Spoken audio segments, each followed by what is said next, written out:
Okay, so a little preview of the remainder of our semester. So this week, I'm going to cover all of Chapter 7 is my hope. It's pretty optimistic, but I've made it happen thus far, so I think I can do it again. So I've got 7-1 today, 7-2 tomorrow, quiz on Wednesday, 7 part 3 on Thursday, and then the last two sections of Chapter 7 on Friday. This is perhaps the most ambitious, but I usually cover only one question from each of those two in class, 1 or 2. And you might say, oh, that'd be very quick. Well, that one question generally takes about 45 minutes. So that's why I only do the 1 or 2. So this is optimistic, but hopefully it works out. And then we'll have a PD day, in other words, professional development. Teachers will be here, but you won't. Monday and Tuesday of next week. And then Wednesday, and I'll probably have the test due here, and I'll open it up on this Friday. And then we'll start Chapter 8. Now, you'll notice my approach with Chapter 8, 9, and 10 is different because they are more advanced topics and less represented on the ACT. In most cases, I only see one question from Chapters 8, 9, and 10 on the ACT, and it's from the elementary portion of those chapters, which is well covered by the first 3 sections. So Chapters 8, 9, and 10, I only cover the first 3 sections because that's all that's on the ACT.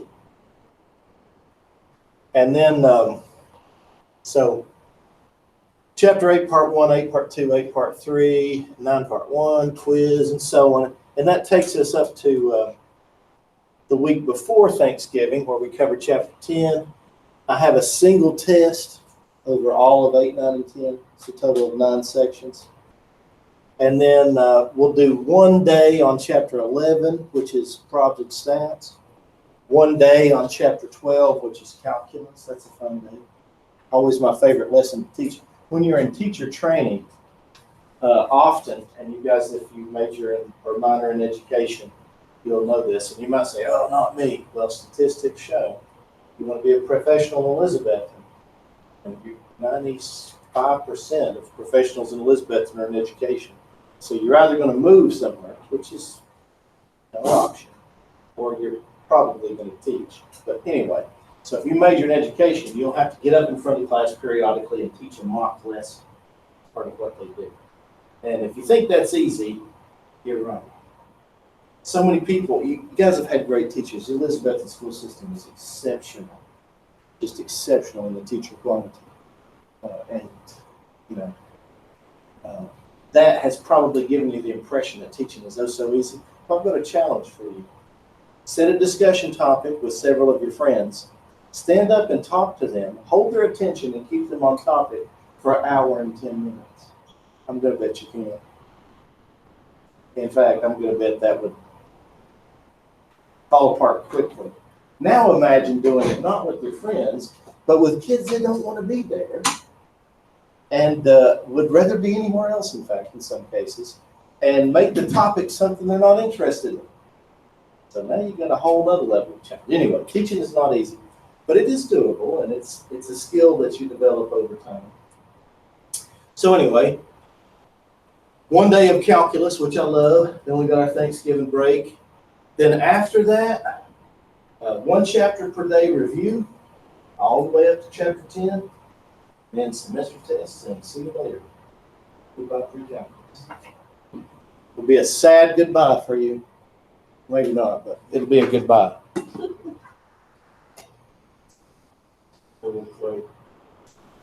Doesn't it? This semester has been rapid. And here we are at like the 65% mark approximately. Doesn't either to me. And, you know, if you think about it, even though we have 7, 8, 9, 10 left, I condensed that and it's effectively 2 chapters. So you'll only have 2 chapter tests. And then I'll give you a little quiz on 11 and 12, make it kind of fun. Also, I have to teach the teachers on these 2 days. And part of what I'm doing is showing them how to create games for your classroom. So if I throw one of those at you this week, it's to collect data for that, so full disclosure. All right, so anyway, we're getting close to the end. I wanted to give you guys maybe a light at the end of the tunnel. Chapter 7, part 1 is about parabolas. So what are some things advanced mathematics can do for your life? Just throw it out there, anything. Advanced mathematics, what can they help you do with your everyday life? Yeah, architecture certainly influences. In fact, almost if any of you guys have seen my Facebook, you see all my little woodworking projects and the stuff I do around my house. Almost all of that employs advanced mathematics. A great answer. Anybody think of something else? Well, it's kind of a sad testament to advanced mathematics, isn't it? That we have such a difficult time coming up with ways that we use it in our everyday life. But you do. Have you ever caught a ball? Well, you use the parabola. Because the way objects behave in a force field, like the gravity of Earth, is often parabolic. And one of the things about the level of mathematics I teach is they're kind of difficult to apply to your everyday life. But this is not the case with conics, because conics model physical phenomenon all over the universe, all the time. In fact, modeling is one of the most powerful things advanced mathematics can do. In other words, they can take a situation, get some data points, and then predict a future bit of data.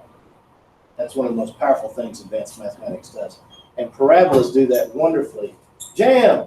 Hey, our lost and wayward soul. Yeah, I was in the office. I did transfer back into. Oh, cool. Yeah, man. Nice to see you. Well, Jam Dog, we missed you desperately. What's up, Ron? What do you think, Rays versus Dodgers? You remember Kirk Douglas's home run back in the 80s? Kirk Gibson, yeah. 1988. I love the A's back then. So I remember watching. Yeah. So that was kind of a heartbreak for me. Yeah, especially. But that was, you talk about like a, storybook ending.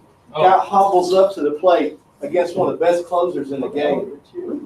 The closer. Yeah, the ultimate closer. Show video. Yeah, man, that was World Series history right there.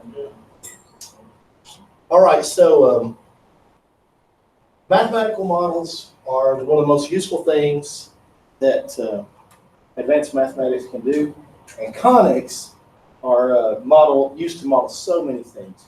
Ellipses, for example, are used to model the orbits of planets around the sun, and the orbits of moons around the planets, for that matter. It's never perfectly circular, much to the chagrin of the guy that discovered it, Johann Kepler. He was frustrated by this fact because he thought circles were more perfect, and he was kind of confused as to why the creator of the universe would choose such an imperfect shape as an ellipse. And yet it was what he observed. So anyway, conics are one of the things that you will use in your everyday life, whether you realize it or not, especially if you're a person that does a lot of hands-on things. So conics model physical phenomena. All right, so let's talk about those conics. So Apollonius means little Apollo, and Apollo was the great god of the Greek pantheon. He was their analog to Zeus, the Roman pantheon. So Zeus was Greek, Apollo was Roman, but they kind of had analogs, like the one stood in for the other. So anyway, to name your kid after the greatest god is kind of a bit of hubris. So little Apollo, Apollonius, in ancient Greece and Rome, thought about the double-napped cone, which is the figure you see here. And he thought about, what if I slice through that thing in different ways, at different angles? What would the result be? Well, first he imagined a straight downward slice. Way up, like that. Do you see how the edge of the napped cone would look like what we call the hyperbola? So that's the origin of the shape hyperbola. Mathematical descriptions followed much later. So the Greeks and the Romans were very concrete in their mathematics. In other words, if you couldn't demonstrate it with figure, they weren't very interested in it. They didn't do a lot of abstract mathematics. So the hyperbola, not to be confused with hyperbole, which is a literary mechanism that does what? Grossly exaggerates. Very good. Sharp mind. Mr. Tutwiler, can you give me an example of hyperbole in literature? What do you mean by something? Give me an example. Well, the classic example is the American tall tale. Paul Bunyan chopped down a whole mountain's worth of trees. Johnny Appleseed planted every apple tree in America. Things like that. But that's not what we're talking about. We're talking about hyperbola, just so you don't get it confused. I'll remind you what a hyperbole is. Not the same thing. Hyperbola. And next, and this is sort of the essential time. What if I chopped it kind of like a 45-degree angle? Well, yeah. You see how I would create a parabolic edge. So the parabola, that's the first one we'll study today. It's the most simple algebraically. Of course, that didn't matter to the Greeks. Algebra wasn't discovered, or at least it wasn't written down and fully understood for several hundred years after the classical age, around 200 AD.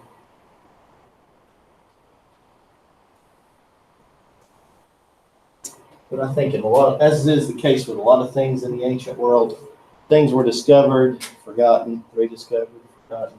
And that cycle went on nearly endlessly until finally it stuck. Now think about if I chopped at a shallower angle. Oh, yeah. See how the resulting edge would be elliptical.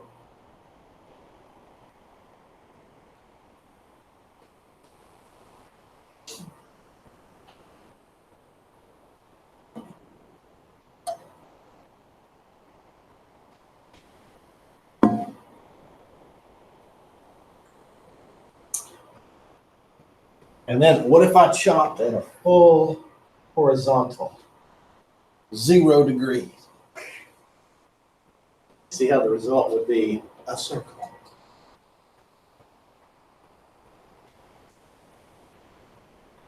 Now the next two are not technically conics.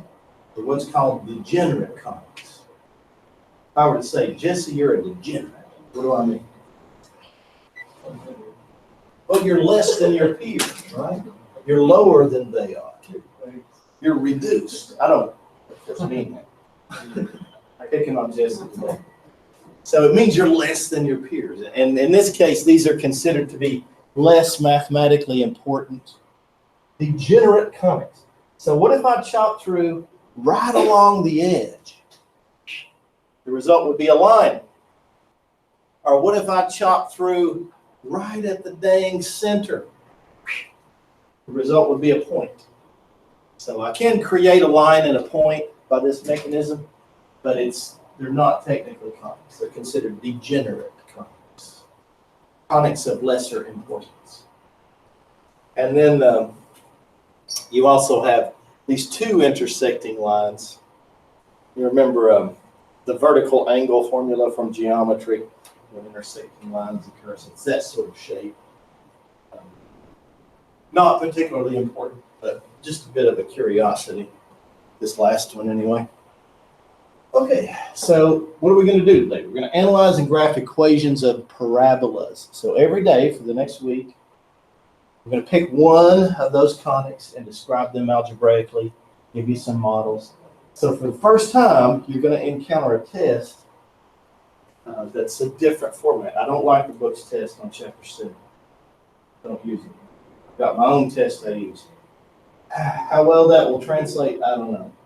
I may have to get you to write it out. I don't know. I'll think about that. But I'm going to use other than the book's test for this. And the reason why is the book's test is just too dang hard. So I'm doing you a favor. So conic section is one of those conics of Apollonius. And they were a parabola, a hyperbola, an ellipse, and a circle. Isn't a circle really just a special case of the ellipse? Whatever. We call it something different. Degenerate conics were that line and a point we could create. Locus. Now this is a Latin term. You know, a lot of Latin terms pop up in our modern language. Can you think of one other than what you see here? Latin word or phrase that has made its way into our modern language? Think geometry. What do I call the distance from the center to the edge of a circle? Yeah, that's a Latin word. You see how it ends with the same two letters? Has the same suffix, in other words. Same root language, Latin. So the locus is a Latin word, and it means the set of all points. It's kind of a mathematical shorthand, because we often need to describe a set of points, and the term locus is a real handy mechanism to do that. Now, parabola itself, so this is the locus, in other words, the set of all points, such that the distance from a line that we call the directrix and the point that we call the focus is equal.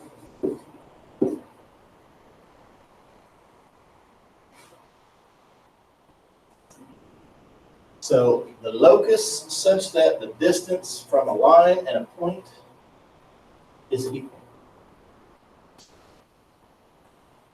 And the line is called the directrix, point is called the focus. Now, there's going to be a lot of terminology that is in effect proprietary. In other words, it belongs just to that conic. Because when I use the term focus, that means something a little different for an ellipse, something a little different still for a hyperbola, etc., etc. So anyway, all of these terms, whilst used for each conic, mean something slightly different for each as well. So be prepared for that extra level of memorization. Okay, so the axis of symmetry, which you're probably already familiar with, is the line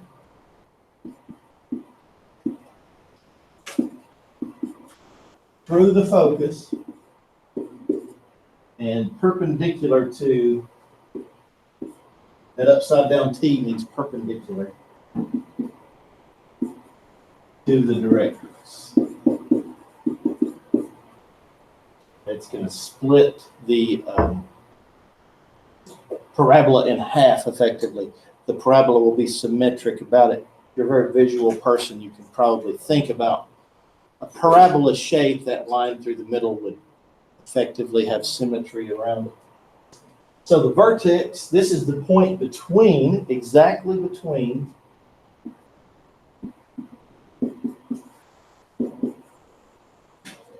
the focus and directrix.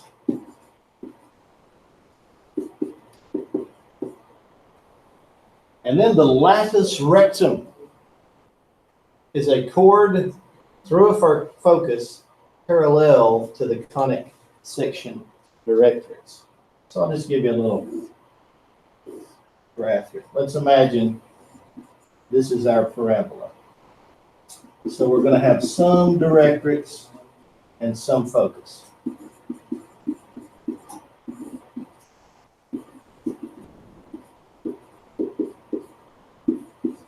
And then here on the parabola itself will be the vertex.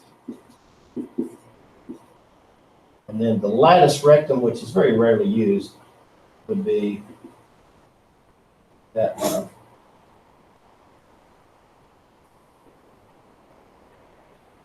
Oh, sorry, to a focus, not to the vertex. Show you how rarely it's used. There we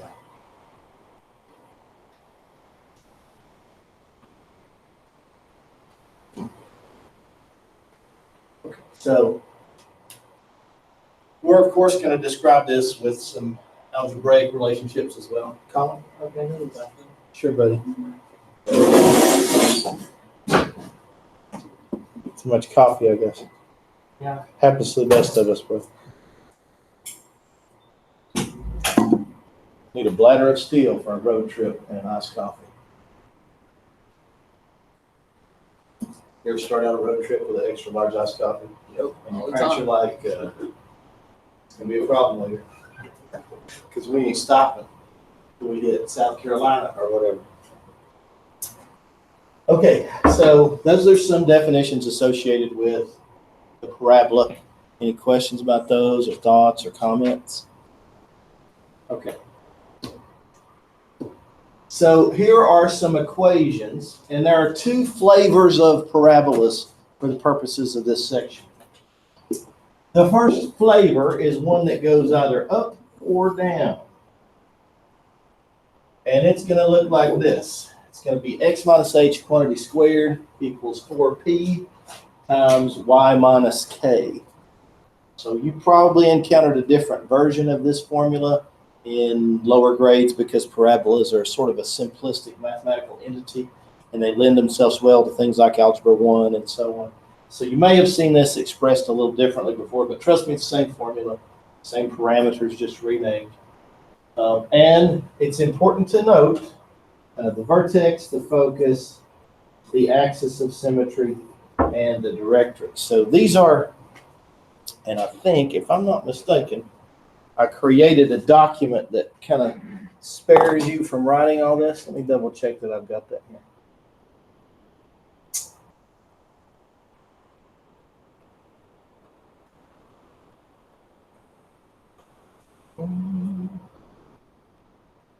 Onyx formula sheet.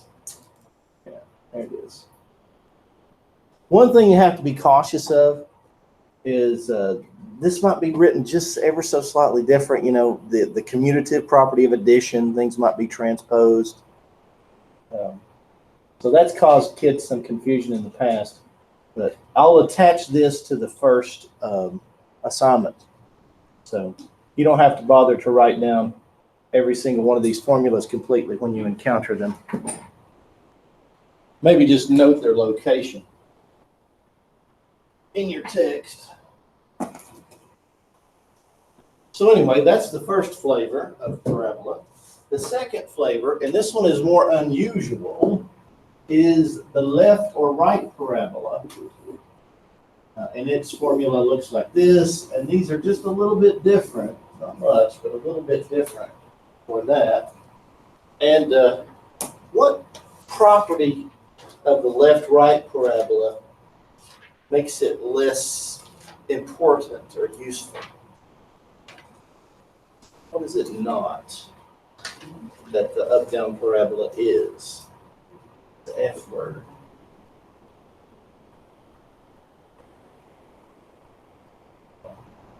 Would this pass the vertical line test? Function. So it's not a function. So the ones on the right you see here are effectively less important than the ones on the left because they're not functional. But in the world of conics, it doesn't matter as much. The universe doesn't care if it's a function. It just uses it. You know what I'm saying? So this is on page 423 in your text. And note that location. You don't have to write all these formulas down. I'm going to attach a sheet to the first assignment the way I did with chapter 5. Okay, so let's determine some characteristics and graph. So we've got and this is, you're going to have 2 test questions from each section. I'm going to give you a simple and then a complex example of the parabola, then the ellipse, and the circle, then the hyperbola. And you're going to be tasked with doing almost exactly what you see here. So identify the vertex, focus, axis of symmetry, and directrix, and then graph. So first of all, the vertex. Remember, that's just h, comma, k. So if I see y minus 3 squared equal to -8 times x plus 1, you're really concerned about which one is squared. You see how the y term is squared here? And if I look back at that previous page, I see that puts us in the left-right category. It's the left-right flavor of a parabola, if you will. And again, that's determined by which term is squared. See how this term is not squared? If they were both squared, we're talking about a whole different conic altogether. But if one is squared and the other is not, it's a parabola. It depends on which one is squared to tell us what direction the parabola goes. Okay, so that's going to be like this.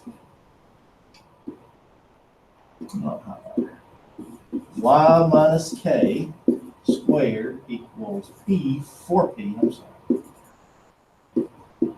4p times x minus h. So that's our formula. And if we compare it here, I see that k equals 3 and h equals -1. Also see that p equals -2, which tells me p is less than 0, which means I'm going to go left. And it also tells me the vertex. So the vertex, hk, that's -1, +3. I've got the vertex. We'll continue on and find all the rest of those.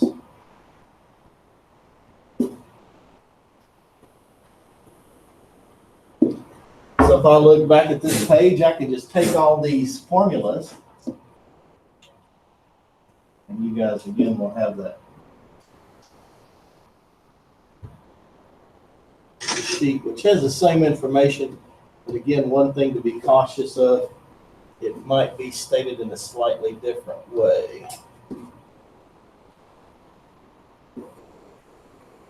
Okay, so the focus, we've already got the vertex. The focus is h plus p comma k. So h plus p, that's -1 plus a -2, -3, comma, +3. The axis of symmetry is y equals k, so that's y equals 3. And the directrix is x equals h minus p. So h is -1. Minus a -2 is going to be plus a +2. So that's going to be x equals +1. So -1 minus a -2 is +1. And we already, of course, know this is 1,3, but I'll rewrite it again so we've got it all here in kind of a concise way. Never behaves quite the way you want it to. So let's graph now, which was our last task. And will also be your task on the test. So make sure you do so.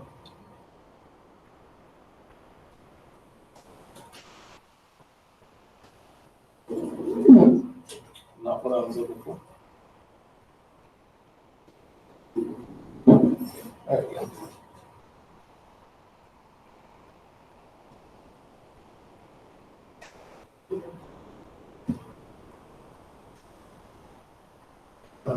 It's not going to grab the other thing. I must have cleaned my board. It's really grabby.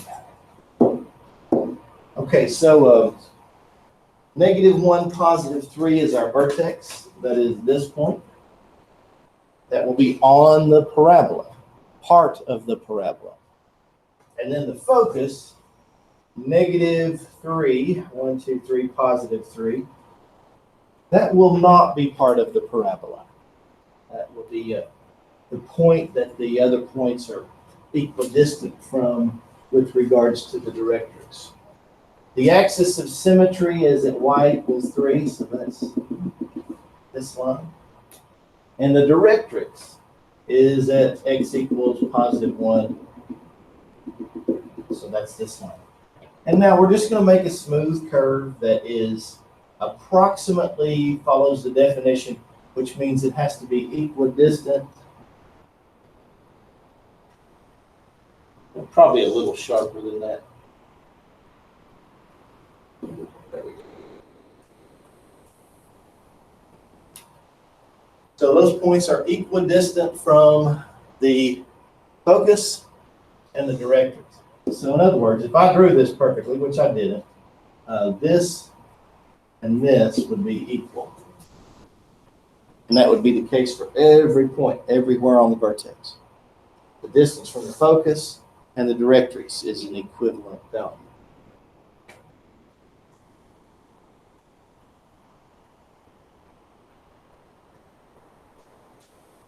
All right, so you might be thinking, how can I check myself with a calculator? Well, it's a little more algebraically challenging than the way it was for you with a linear equation, but it's very possible.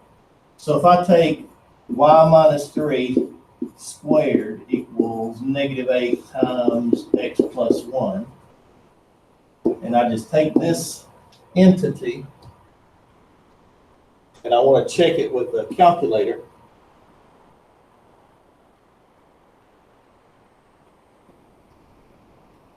do it like this. I have to get it to the point where y equals something. So the way I'm going to do that is first with the square root property.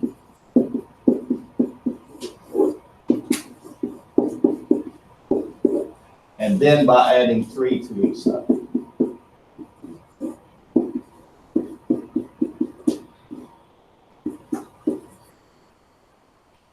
So at this term positive and negative, you have to graph it both positive and negative for it to work.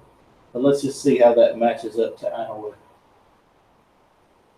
graph. So, and you remember how important in previous sections, radians, degrees, doesn't really matter. Not as important. So you need not concern yourself so greatly with whether or not you're in radian or degree mode. Does not have an impact.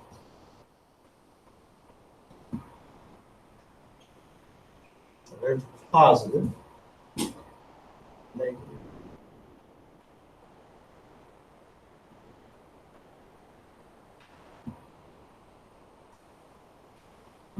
So we want to zoom standard. And you'll notice there's a little imperfection, kind of like a blank space there. That's an artifact. So the calculator screwed that up. But we can use that to kind of check. Does our graph make sense? Yeah, it seems to. And it could definitely control against major errors, like your orientation being off and so on. And whilst challenging, this is possible for every column. And it's a good, because you have an unlimited amount of time on the test, the way I do them now, it's a really good tactic to make sure you make a good grade. The Chapter 7 test is not going to be easy. Caleb Bailey, who just got his doctorate in physics, if I'm not mistaken, told me Chapter 7 test was the hardest test he ever took. And he said that after, he'd been to college. So, but I think it had a lot to do with, his preparedness and such. Okay, anyway, there's an example. Let's do another one. But this time I want you guys to do it. So use the same tactics. Tell me the vertex. Now this might not have the same orientation. So you may have to use that other set of formulas.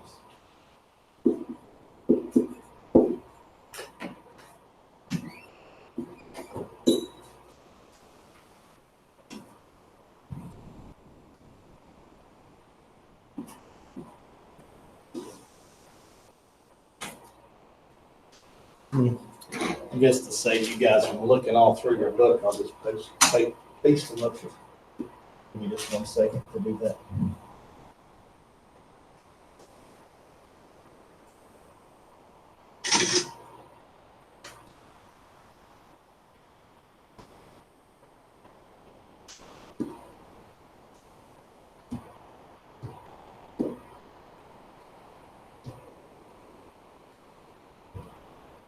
There.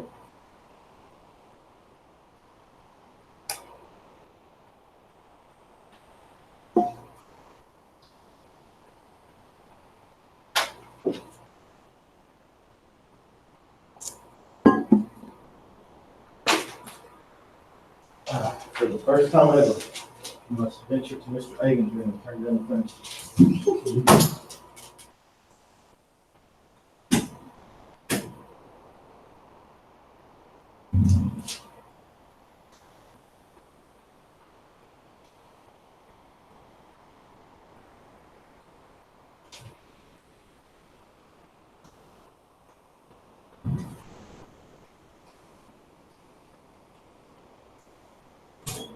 Okay, not Mr. Agan's fault.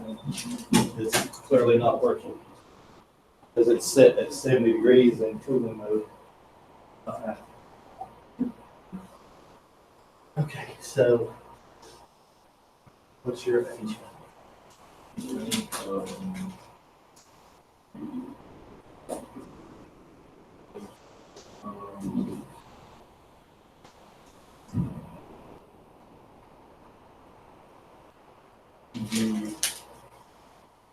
it the four? No, that's related to the food. So let's write the whole equation. X plus 1 squared.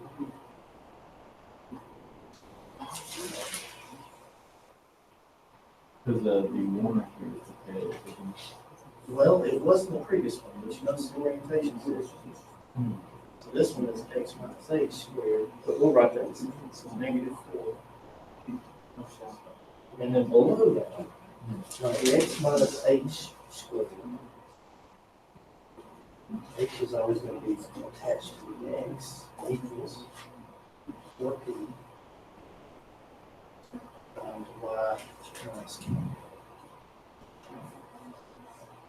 So negative h is positive y. What does that mean, h? So H is, negative. Very good. H. And then negative k is -2. So what does that mean, k?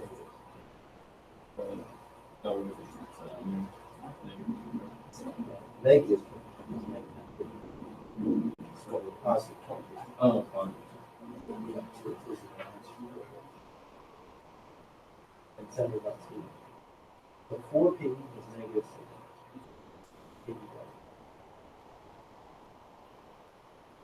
Negative. Negative 1. Oh. And then you just plug them in. So once you got that, you just plug them in.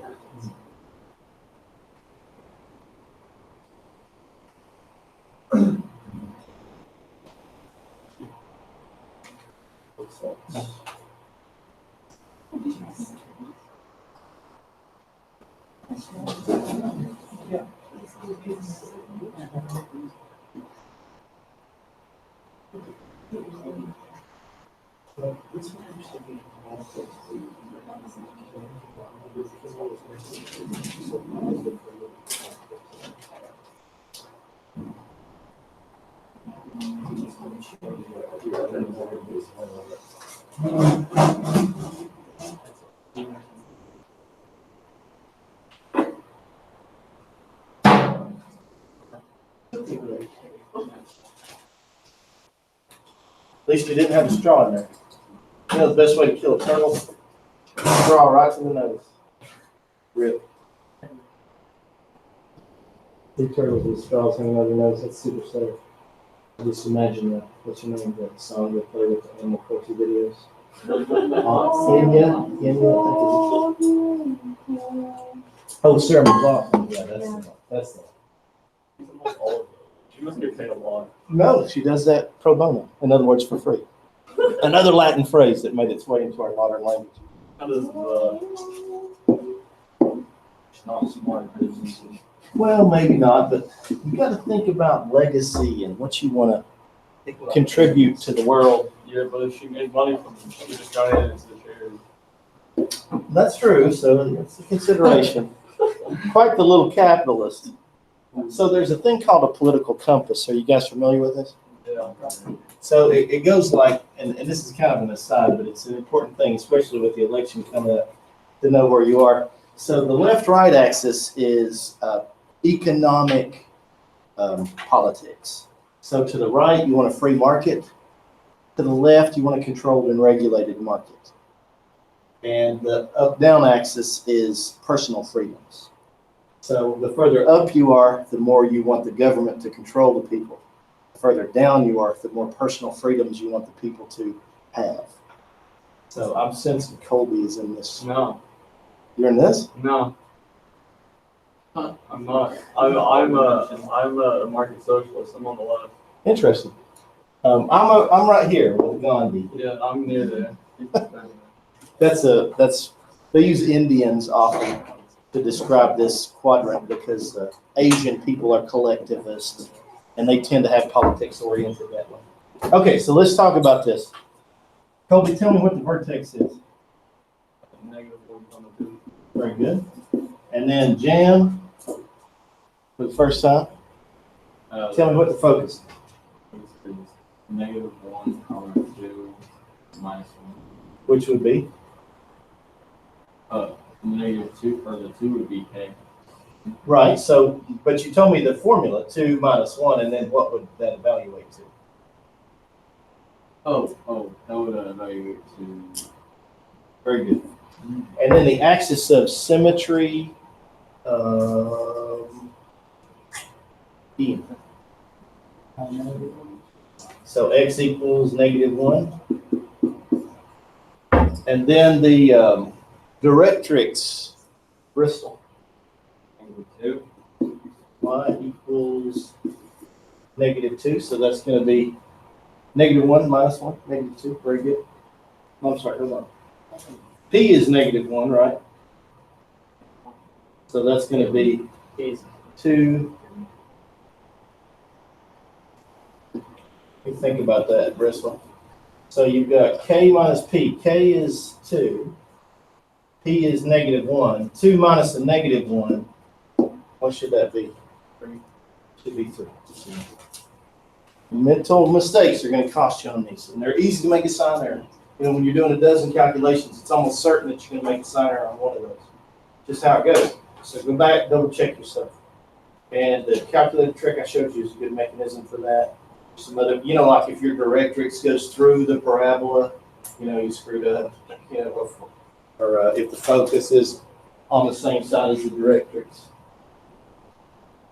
346 new cases as surge continues. A lot of doom and gloom in the newspaper lately. Okay, so graphing it, I'll just give you a real quick and dirty graph here. So -1, +2 is the vertex that's on the parabola. The focus, -1, +1. The axis of symmetry, x equals -1. And then the directrix is at y equals +3. And you always, now this is a good mental note to make because I don't think I mentioned it last time. The parabola opens away from the directrix, always away, always, and towards the focus. So away from the directrix, towards the focus, always. You have it going up through the directrix. That's going to be a lot of red ink. It's going to be a big old ugly X. If you go home and cry. You ever cried because of pre-calculus? Not yet. It's coming. Okay, so that is graphing a simple example of a parabola. So here's an interesting question. It says, the parabolic mirror for the California Institute of Technology's Hale telescope at Mount Palomar has a shape modeled by, and then they give us this equation, where x and y are measured in inches. What is the focal length of the mirror? In other words, what's the p value? So a parabolic shape is very important in telescopes because it focuses the light over a large region to a single point, and that is the focus. Hence the name.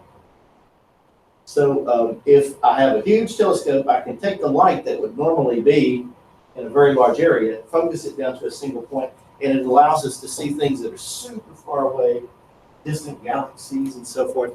And the reason why California is a good choice is because the air is kind of thin, good weather.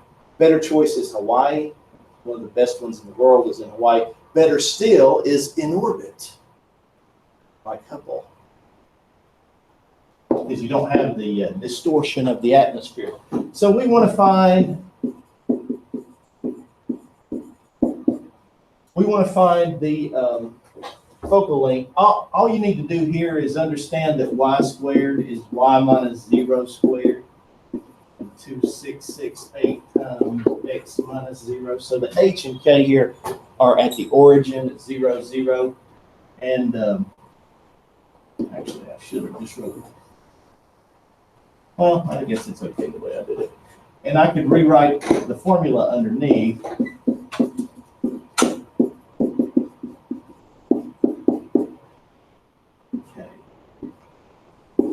There we go. So we see that 4p equals 2668. And as a consequence, I think it's 667. So see how all the light beams would go to that focus. And of course, we're talking, not just one line, but all the way around. It would be a semi-sphere.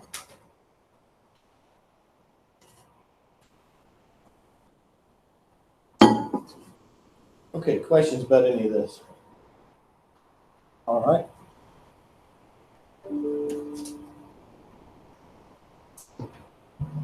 Okay, so here's an example of the more challenging type of parabola, one that is not yet in standard form. And there are several ways to solve a quadratic. I taught you 4 in chapter 0, if you bothered to watch that video. Then you had like 6 views. So if you're one of those 6 souls, congratulations. But 4 ways were graphing, factoring, quadratic formula, and then the least used and most dreaded way, which is completing the square. So in order to move these to standard form, it will often be necessary to complete the square. So this is the most important application of that obscure method for solving quadratics, is moving equations from non-standard form into standard form. You saw how easy that first one was to graph. That's the reason why we bother with standard form. It just makes our life easier, and we want to understand those relationships. And so we move it to standard form. So I've got x squared minus 8x minus y equals negative 18. First task, figure out what's squared. The x is squared. So what's my orientation? Is this left-right flavor or up-down flavor, Gracie?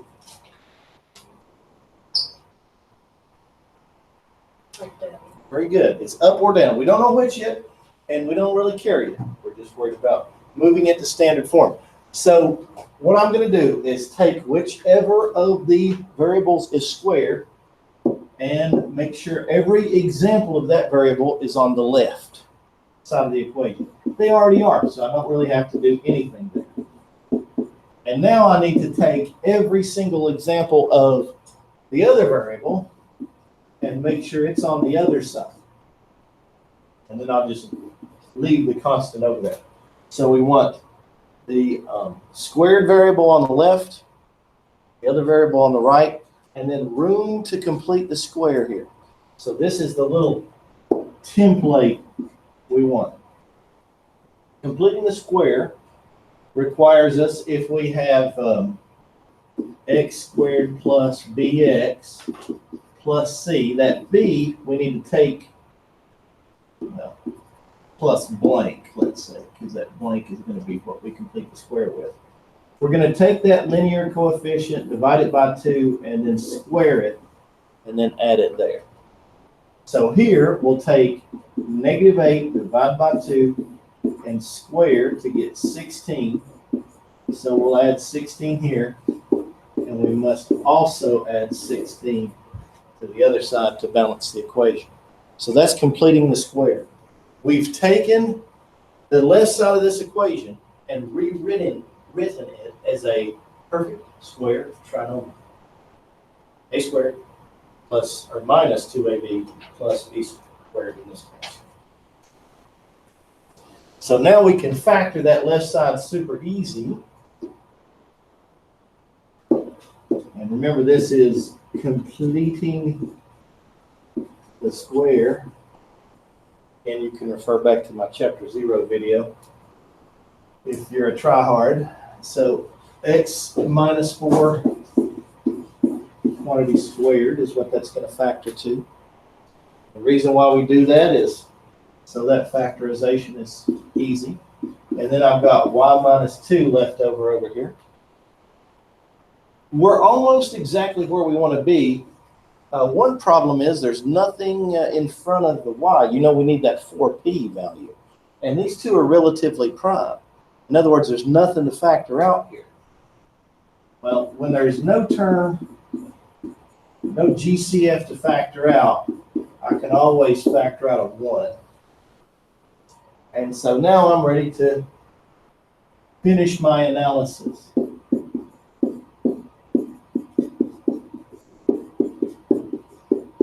And from here, it's going to play out exactly like the previous ones. This one doesn't graph very well because the focal length is so tiny. So we'll write it and then we'll graph it with the calculator. That'll be a better way, I think. Okay, so first of all, the vertex. That's going to be h comma k, which is in this case 4, 2. So positive 4 on the x, positive 2 on the y. Then the focus, which you'll remember for the up-down flavor, was h comma k plus p. And notice our p value here is positive 1/4. So this is 4, and then 2 plus 1/4. So that's 8/4 plus 1/4, or 9/4.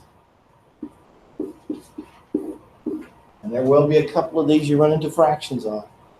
Can't have that terror of fractions. OMG. That's it. And it's kind of a cop-out to use decimals. You guys are more sophisticated than that. As I said, I won't count it wrong if you use a decimal, but I will be mildly disappointed.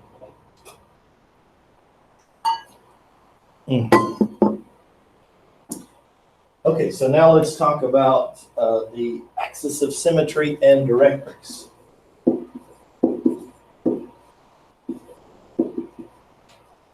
So the axis of symmetry, and the y or the x equals is part of this. So don't leave the x and the y off of the axis of symmetry and the directrix. It's important to me that you can distinguish between those two. So the x equals h, which is 4, is our axis of symmetry. And then y equals k minus p. So k is positive 2, p is 1/4. So that's going to be 7/4. Y equals 7/4. And with these fractions and everything so close together, graphing this by hand is going to kind of be ugly. And you know, the up-down parabolas are functions, so your calculator can graph those a lot easier. So all we need to do is add 2 to each side to get the following. X minus 4 squared plus 2. So if I go to y equals, clear out this previous mess, that'd be x minus 4 squared plus 2. Get that? And if I like, I could graph the axis of symmetry. Well, actually, I can't graph the axis of symmetry, but I can graph the directrix. Can you see how very close those are and how that would have been a poor candidate for graphing by hand as a consequence? Because the directrix and the parabola are so very close. And you might say they're touching. No, they're not. They would never touch. I'll zoom in here.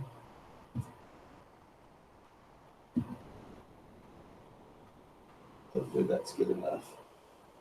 Yeah, there we go. Not touching. Don't. Okay, any questions about that one? Okay.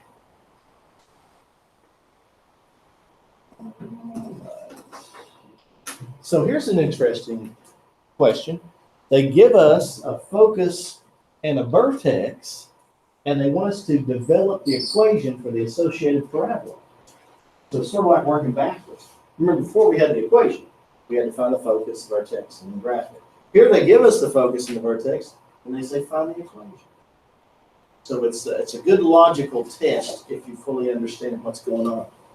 So can we write an equation given this information? Well, I need H, K, and P to fully understand this parabola. And the vertex gives me my H and my K right away. So I know H is -5 and K is +1. So all I need to do is find my P. So first of all, which direction would this open? Remember, from the vertex towards the focus, right? Yeah, it's going to be leftward, meaning the y is squared. So we know that. So the y term is what we're going to square. We're going to use that flavor of formula. Now, I hate that green. It's kind of hard to see. And then if we look at the formulas for that left-right type, the focus is H plus P comma K. So if 2 equals H plus P, and I know H is -5, then if I add 5 to each side, I get 7 equals P. Now we have everything we need. And we will write the equation, which is going to be y minus K, which is negative or +1. So y minus 1 squared equals 4P times x minus h.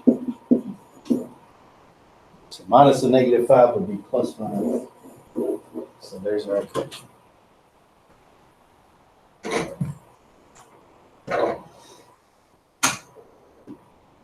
Okay, questions about anything we've talked about? Thoughts or comments?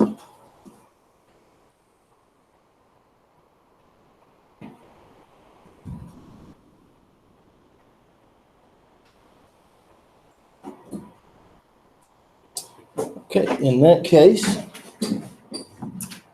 I will give you a brief assignment here, which is the following. Page 428, 1, 2, 5, 6, 10, and 13.